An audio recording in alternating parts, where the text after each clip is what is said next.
इस पे बदलाव के लिए काम कर नहीं रहा है, क्योंकि ये स्टेट की पावर को ही कॉम्प्रोमाइज़ कर देगा। ज़रूरत ये है कि फिर से हम अपने समाज को संगठित करके और एक जो सामाजिक स्तर पर देखिए, जाति का एक बहुत बड़ा योगदान ये भी था कि उसने समाज को अलग अलग टुकड़ियों में संगठित किया हुआ था। तो महंगाई बहुत समस्या नहीं है। समस्या तब होती है जब आपका पॉकेट पावर नहीं बढ़ता है। आपके पास अगर पर्स में पैसे नहीं है कि आप चीज़ों का कंजम्पशन कर पाएँ, तब महंगाई समस्या होती है। और जैसे क्योंकि क्या है कि आज जो चीज़ 5 रुपये का मिल रहा है, लोग बढ़ेंगे, उसका प्रोडक्शन कम होगा, महंगाई बढ़ेगी। जो एक नागरिक की आम ज़रूरतें हैं, और शायद जब पेट भरा होता है, घर होता है आपके पास और एक बाकी सुविधाएं होती हैं, तब इंसान आगे सोचना शुरू करता है कि धर्म का क्या हो, समाज का क्या हो, अंतर्राष्ट्रीय स्तर पे हम इतने पिछड़े क्यों हैं। एक सवाल बस, 9 साल में क्या बदलाव? देखिए, बाकी इस एस्पेक्ट पे वही है कि कल्चरली भारत अलग दिशा में बढ़ रहा है। अब यहाँ से अगला स्टेज आना चाहिए कि सरकार और व्यक्ति के बीच में एक समाज का जो महत्व था वो बढ़ना चाहिए। वो हमको लगता है कि बजाय बढ़ने के वो बहुत स्लो है, उल्टा ही हो रहा है। इस समय सरकार बहुत मजबूत हो चुकी है, वो चीज़ नहीं होनी चाहिए। आप क्या कह रहे हैं? इस 9 साल में तकनीक का जो रोल बढ़ा है, उसने बहुत ज़्यादा बदलाव लाने में अपना प्रयास किया है। उसके थ्रू बहुत ज़्यादा जो बदलाव आए हैं वो आए हैं। कई सारी चीज़ें हम लोग ट्विटर हो गया, फेसबुक हो गया, व्हाट्सअप हो गया, अन्य चीज़ें हैं, उसके माध्यम से जो लोग चीज़ों को, सूचनाओं का जो कम्युनिकेशन था वो तेज़ी से डिसेंट्रलाइज्ड वे में जो कम्युनिकेशन हुआ, उससे काफ़ी बदलाव आया। लेकिन 2 चीज़ नहीं बदला, बल्कि 3 चीज़: भ्रष्टाचार, महंगाई और बेरोजगारी। पहले जो भ्रष्टाचार पे अब जो हम लोगों ने बात किया था कि कांग्रेस हो गई है, इस पॉलिटिकल उसमें एक बहुत छोटी चीज़ हम लोग से छूट जाती है। कांग्रेस ने सत्ता प्री इंडिपेंडेंट इरा में अंग्रेजों के साथ मिलके चलाई है। हाँ, बिल्कुल। हमारे विधानसभा में इनका सरकार होता था और अंग्रेजों के साथ ही मिलके काम करते थे। आगे भी वो जो मिलके काम होता था, चूँकि अंग्रेजों का मुख्य काम था रेवेन्यू उठाना अपने यहाँ से। जो जिलाधिकारी होते थे, जो जमींदार होते थे, इसीलिए नाम कलेक्टर पड़ा, इसीलिए नाम कलेक्टर। और उसके बाद जो जैसे जहाँ रेवेन्यू आता है और जहाँ रेवेन्यू आता है भ्रष्टाचार या फिर उसमें चोरी करने का, अन्य चीज़ों का वो संभावनाएं बहुत बढ़ जाती हैं। जब सत्ता उसको पोषण देता है तो और बढ़ती है। कांग्रेस ने यही काम किया, उनको पोषण दिया, उनको लगा था वही अब भी हो रहा है। वही अब भी हो रहा है। आपने जो बात कही थी कि भाजपा कांग्रेस हो गई है, वही वाला समस्या है। जब तक इस चीज़ को आप नहीं खत्म करें, जब तक शॉर्ट में बोलिएगा, हम सब लोग शॉर्ट में बोलेंगे। लेटरल एंट्री नहीं लेके आए तो उसमें बदलाव नहीं आए। एकदम शॉर्ट में अगर बात की जाए, 9 साल में जो परिवर्तन हुआ वो विपरीत दिशा में जो एक काम गया है वो ये हुआ है कि सरकार के सामने इंडिविजुअल खड़ा है। ठीक है, मैं एक व्यक्ति हूँ, समाज से मैं इतना कट चुका हूँ। अब क्या है कि जब सरकार, ये बात नहीं कि मोदी सरकार या योगी या कोई और पार्टी, स्टेट की बात हो रही है। स्टेट इतना हावी है, जब स्टेट आपके दमन पे आता है हमेशा। आप एक थाने पे जाइए FIR कराने, अंत तक आप नाक रगड़ देंगे, लेकिन आपकी FIR अगर नहीं चाहेगा पुलिस वाला तो नहीं लिखेगा। पहले ये था कि समाज का दबाव होता था, 100 आदमी थाना घेर के खड़े हो जाते थे तो पुलिस की मजबूरी होती थी सुनना। अभी क्या है कि इंडिविजुअल इतना अकेला पड़ चुका है कि सरकार और इंडिविजुअल के बीच में सोसाइटी का जो एक रक्षा कवच था वो खत्म हो चुका है। और मोदी सरकार हो या योगी सरकार हो या मूल स्वभाव में कहीं स्टेट इस पे बदलाव के लिए काम कर नहीं रहा है, क्योंकि ये स्टेट की पावर को ही कॉम्प्रोमाइज़ कर देगा। ज़रूरत ये है कि फिर से हम अपने समाज को संगठित करके और एक जो सामाजिक स्तर पर देखिए, जाति का एक बहुत बड़ा योगदान ये भी था कि उसने समाज को अलग अलग टुकड़ियों में संगठित किया हुआ था। उसका टूटना नुकसान भी दे रहा है। तोड़ना कोई जाति का टूटना कोई दिक्कत नहीं, लेकिन आप उसकी एक अल्टरनेटिव व्यवस्था दे दीजिए। अल्टरनेटिव व्यवस्था बनानी जरूरी है जिससे स्टेट के दमन को रोका जा सके। मतलब स्टेट पावरफुल हुआ है, आप ये कहना चाहते हैं? बहुत ज़्यादा पावरफुल है, थोड़ा नहीं, इतना पावरफुल है कि अभी विधायक भी अगर चाह जाए तो वो SO से अपनी बात FIR लिखाने की नहीं करा पाता है, या गलत अगर कोई कार्रवाई हो रही है तो वो भी रो रहा है मुख्यमंत्री के सामने जाके कि भैया। उन दोनों इशूज पे जो महंगाई और भ्रष्टाचार, महंगाई तो रिलेटिवली देखिए, हमको नहीं लगता है कि महंगाई इतनी ज़्यादा, रिलेटिवली अगर देखा जाए कि वो वैश्विक परिस्थितियाँ उसके अनुसार ही महंगाई चलती है। महंगाई का हम नहीं मानते हैं। भ्रष्टाचार का रहा बात जहाँ तक, तो वो जब तक स्टेट पावरफुल रहेगा तब तक भ्रष्टाचार। बेरोजगारी भी जब तक स्टेट पावरफुल रहेगा, स्टेट ही हर चीज़ चला रहा है। आप रोजगार का सृजन छोटे छोटे रोजगारों से हो सकता है। जैसे फिर वहीं पे आ जाइए, जाति की व्यवस्था में बचपन से रोजगार दिया जाता था। ठीक है, हम पैदा होते थे, हमारा रोजगार तय होता था कि हम लोहार का काम करेंगे, हम सोनार का काम करेंगे।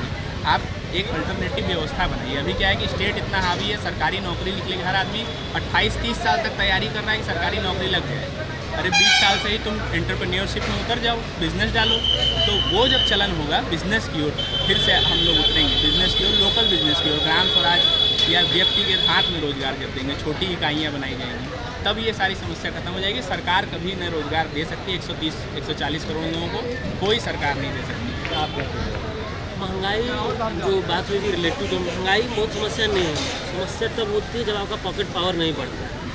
आपके पास अगर पर्स में पैसे नहीं है कि आप चीज़ों का कंजम्पशन कर पाएँ, तब महंगाई समस्या होती है। और जैसे क्योंकि क्या है कि आज जो चीज़ 5 रुपये का मिल रहा है, लोग बढ़ेंगे, उसका प्रोडक्शन कम होगा, महंगाई बढ़ेगी, तो लोगों के पास पैसे होने चाहिए, वो खरीदें। यहाँ पे सरकार और स्टेट का फेलियर है कि लोगों का जो डिसेंट्रलाइज वे में सबका जो पॉकेट पावर बढ़ना चाहिए था वो नहीं बढ़ पा रहा है।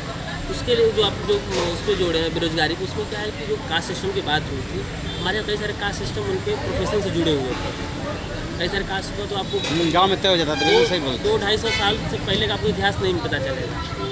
और क्या है कि उस काम के करने के जब आप उसको स्ट्रक्चर में इंस्टीट्यूशनलाइज जब करेंगे, संस्थानीकरण कर दिए उसका, तो वो अपना काम छोड़ के संस्थान से जुड़ने लगा, स्टेट से जुड़ने लगा।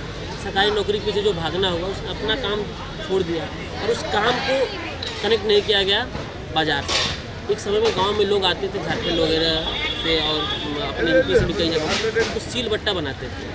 कई जगह पर गाँव में 25-35 सालों का सील बट्टा, लेकिन उसमें जंग नहीं लगा। ज़रूरत थी उनको बाज़ार से जोड़ने की, लेकिन हुआ क्या, उनको इससे जोड़ा गया कि आपको पॉलिटिकल हिस्सेदारी चाहिए, आपको संस्थाओं में हिस्सेदारी चाहिए, तब चलिए। तो उन्होंने वो सारा चीज़ वो जान रहे थे, सीख रहे थे, जो एक जनरेशन दूसरे जनरेशन में पहुँचा रहे थे, जो पीढ़ियों से उनका कला था, उसको उन्होंने ख़त्म कर दिया। तो आ गए दिल्ली, आ गए बनारस, आ गए यहाँ पे, और उसी राजनीतिक भागीदारी में लग गए। राजनीतिक भागीदारी और सरकारी नौकरियों में भागीदारी। तो उनको ये लगा कि हमारा अधिकार है वो, उसको मिलना चाहिए। बाई चांस आप देखिए तो हर एक जाति को अगर 100% अगर हम बांट भी दें तो किसी को 1% मिलेगा। जितनी उनकी संख्या है उसके हिसाब से सबको रोजगार नहीं मिल पाएगा, है ही नहीं। बाकी 90% उसी तरह रह जाएंगे। अगर लेकिन उनके काम को अगर हम लोग बाजार से जोड़ देंगे तो महंगाई भी देखिए, जब प्रोडक्शन ठीक ठाक रहेगा, डिमांड के हिसाब से प्रोडक्शन रहेगा, तो महंगाई बहुत ज़्यादा नहीं जाएगी। प्लस जो प्रोडक्शन कर रहा है उसके पास भी धन का वो बना रहा है। धन महत्वपूर्ण है, लेकिन हम लोग धन नहीं, पावर को महत्वपूर्ण बनाए। एक अंतिम बात हम यही कहेंगे कि जैसे ये जो बात चल रही थी, जब जातियों ने अपने आप को संगठित करके ये कहा कि भाई हमें भी अधिकार मिलना चाहिए, तो सरकार ने उनको आरक्षण दे दिया। आरक्षण के बाद उनमें से जो एक क्रीम थी वो छट के फिर से सरकार का हिस्सा बन गई। शोषण नहीं समाप्त हुआ। आज भी जो क्रीम है वो सरकार का हिस्सा बन रही है, एलीट सरकार ही है। आम आदमी का शोषण जैसा पहले हो रहा था वैसा अभी भी हो रहा है। और अगर आप आरक्षण के दम पे जाति व्यवस्था खत्म करना चाहते हैं तो पहला तो सवाल ये उठता है, मेरे पिताजी कायस्थ हैं, मैं कायस्थ हूँ, ये सरकार निर्धारित की है, मैंने नहीं निर्धारित किया। मेरा कर्म अगर शूद्र वाला होता तो मैं शूद्र में जा सकता था, लेकिन या जैसे ब्राह्मण का बेटा शराब भी पी रहा है तो भी वो ब्राह्मण ही है। ये कौन ब्राह्मण थोड़ी तैयार इस चीज़ को तय कर रहा है, तो सरकार ही डॉक्यूमेंट में तय कर दे रही है। दलित को तो दलित सरकार बना रही है ना। इस तरीके से कभी क्यों नहीं विचार होता है? उसका वही है कि वर्तमान की समस्या पे विचार करने ही नहीं देती स्टेट। एजुकेशन स्टेट के कब्जे में है। तो आप जो एजुकेशन लिख के दे रही है कि 3000 साल से शोषण हुआ, तो अब हम 3000 साल पहले के लोगों को गरिया रहे हैं। वर्तमान में जो शोषण हो रहा है उस पर हम चिंता नहीं कर रहे हैं, क्योंकि स्टेट ही नहीं चाहता है। भारत में देखा जाए कभी भी मुस्लिम शासन के आने के पहले कभी भी एजुकेशन स्टेट के कंट्रोल में नहीं रहा। राजा कभी नहीं चलाता था।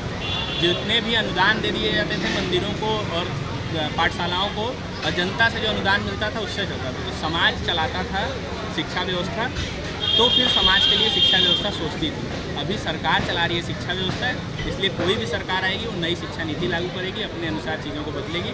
मूल समस्या ये कि सरकार की समस्या है। आप क्या सोचते हैं? पहले तो मैं वो निगेटिव इन्होंने बताया स्टेट का 9 सालों में परिवर्तन क्या हुआ, मैं कुछ पॉजिटिव चीज़ें बताना चाहता हूँ। पहली तो 75 साल बाद देश में सबके घरों में शौचालय बना, हर घर जल नल जो है योजना आई है, लोगों के घर बने हैं। प्राइमरी एजुकेशन, देश आज़ाद हुआ तो IITs तो बनी, और प्राइमरी एजुकेशन हमारा अधिकार है, ये अटल जी के राज में जाके पता चला हमें। आर्टिकल 21A जो है तब जाके जुड़ा। तो मैं ये कहना चाहता हूँ कि ये सरकार या भाजपा की सरकार जब भी आती है वो मूलभूत सुविधाओं पे पहले ध्यान देती है, जो एक नागरिक की आम ज़रूरतें हैं।